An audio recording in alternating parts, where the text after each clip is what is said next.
그럼 람다 함수의 예를 직접 한번 살펴보겠습니다. 먼저 람다 함수를 안 사용하는 경우를 한번 살펴볼게요. 자, 람다를 안 쓰는 예로 간단하게 add 프로그램 살펴보겠습니다.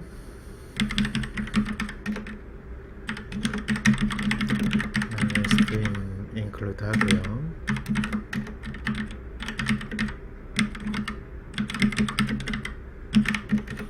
여기서 메인 함수에서 cout에 add 23 이렇게 하고 싶어요. 23 너무 간단한가요? 12, 13 이렇게 할까요? 엔드라인 이렇게 해볼게요. 그럼 여러분들 add 프로그램을 짜야 되겠죠? add 함수를 짜줘야 되죠? int a, 대비 return a 플러스 b 간단한 add 함수를 짜. 이렇게 해서 컴파일을 해보면 g++ add cpp 하면 컴파일 결과가 25가 나오겠죠?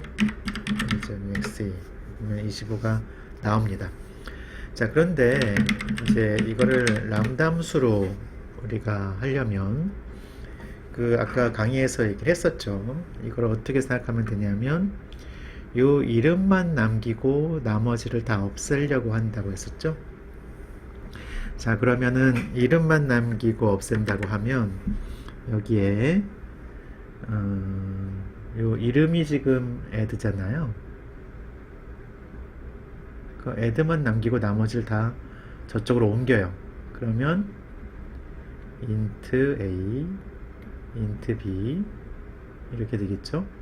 int b 되고 그 다음에 남는 거는 또 블럭이죠. 여기 블럭 return a 플러스 b가 있잖아요. 자, 그러면 이제 add는 이렇게 된다. 이렇게 되겠죠. 그쵸? 자, 그러면 요거를 그대로 이제 해보는 거죠. 자, 그래서 여기다 어떻게 하냐면 cout에다가 아까 int a, int b는 있어야 되잖아요. 근데 이렇게 하면 그냥 괄호 묶은 거랑 큰 차이가 없겠죠. 람다 표기를 하기 위해서 여기 캡처되는 요 브레킷을 해줍니다. 요 차이 뿐이에요. 그리고 return a 플러스 b 이렇게 하잖아요. 자, 그럼 a 플러스 b에다가 return a 플러스 b에 뭐를 패스했어요? 12, 13을 패스했죠? 12, 13 이렇게 해서 엔드라인 해보면 위랑 똑같은 결과가 나오면 우리 원하는 대로 된 거죠. g++ add cpp 이번에는 std c++ 20 2020에 또 만들어진 게 있거든요. 그걸 사용해라.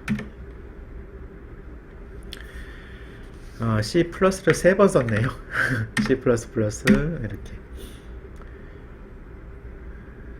자, 이렇게 해보시면 1.ex에 보면 25, 25 똑같이 나오는 거를 확인하실 수가 있습니다.